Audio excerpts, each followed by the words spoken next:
Well, Cincinnati is sometimes listed among the most segregated cities in America. The city ranked as high as 5th in a 2015 study by the financial website 247wallstreet.com. So we set out to find, is it still that segregated?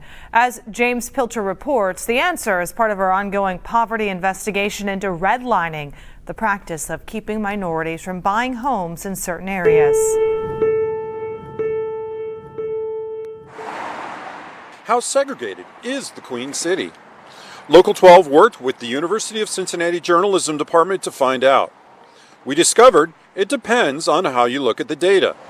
We analyzed every zip code in Hamilton County through what is called the Simpson Diversity Score.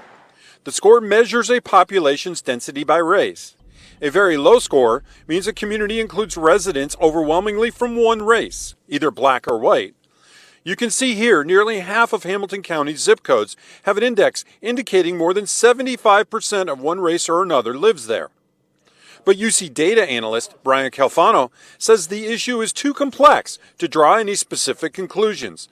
He points out pockets of such segregation exist in almost all major cities, a lasting repercussion of redlining. The top headline of here's the ranking of how segregated a particular place is really doesn't capture, I think, the whole story that's involved. I would back away from saying that we are some kind of poster child for segregated areas.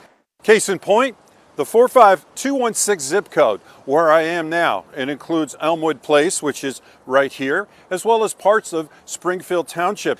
Now, on paper, it's one of the more diverse zip codes in Hamilton County. But in reality, it includes 3 or 4 neighborhoods, which can be either predominantly white or black. This area and others like it inside Hamilton County show the complexity of the data. People consider themselves part of a neighborhood or a city, not a zip code.